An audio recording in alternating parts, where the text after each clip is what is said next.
Banh mi is a popular Vietnamese treat among Singaporeans, like really popular. But how did it spread across Vietnam and all over the world? To get my answer, I'm going to where it all started, in the heart of Ho Chi Minh City.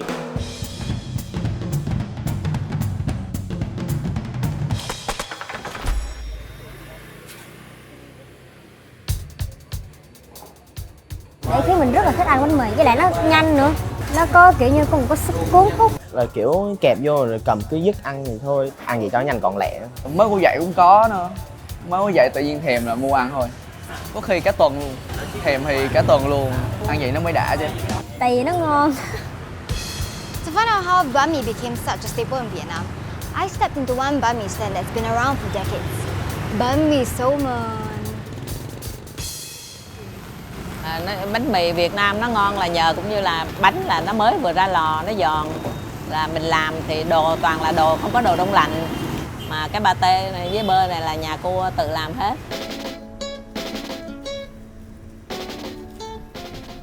This is Zheng Di, who has been running this shop with her family since they opened it 46 years ago.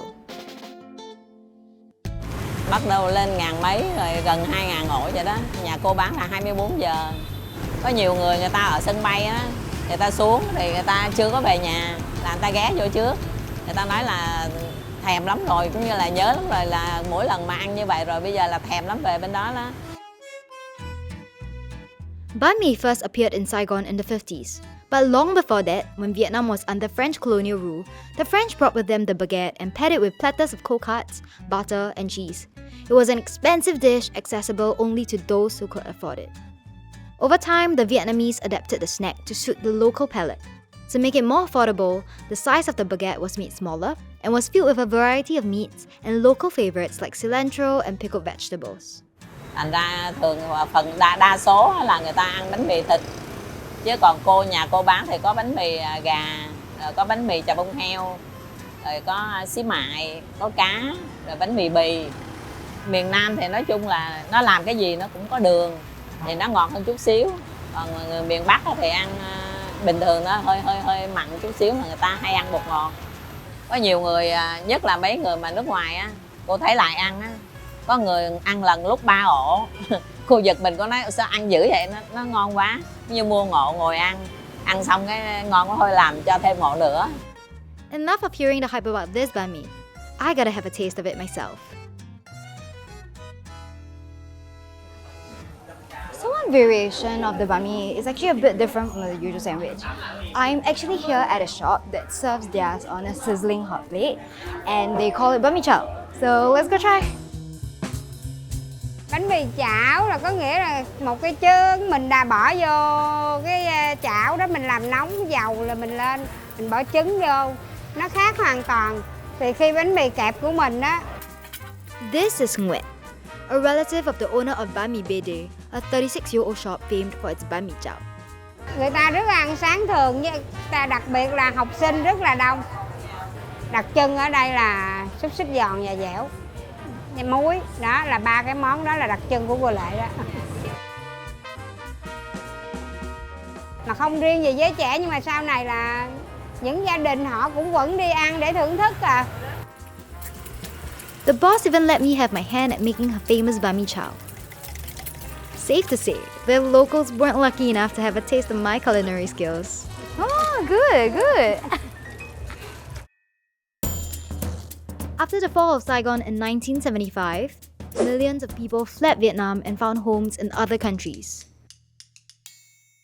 Over time, banh mi gained popularity globally, and the word banh mi was even added to the Oxford English Dictionary in 2011. As banh mi gained popularity across the world, different variations of this popular snack started popping up all over Vietnam. Can I get a roasted pork banh mi? One banh mi. Banh mi chao. There's banh mi with stewed organs, fried egg banh mi, and even ice cream banh mi. In fact, the most insane adaptation of all is the city's most expensive banh mi. At US $100, this luxurious banh mi was created at acclaimed restaurant Anand Saigon. And of course, the famous banh mi eventually arrived on the shores of our tiny red dot. 233 Banh Mi actually is run by my wife and me. But she's the boss and I'm the target. This is Chris. He started 233 Banh Mi with his wife 3 years ago. She handles the kitchen stuff and I handle most of the accounts and administration.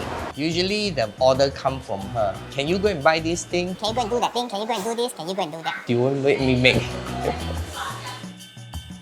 My wife is a Vietnamese. So we wanted to bring Vietnamese street food to Singapore and cater it to the Singaporean taste. When we were thinking of setting out shop, Banh Mi was the first thing that came to our mind because we wanted just to do something very simple. We operated at the takeaway shop for 3 years until this year, February, we moved to the current location. I used to love Subway, but after I eat Banh Mi, there's no way I've never eaten Subway for the past 4 or 5 years. One Banh Mi a day keeps the doctor away. 3-4 years ago, Banh Mi wasn't very popular in Singapore.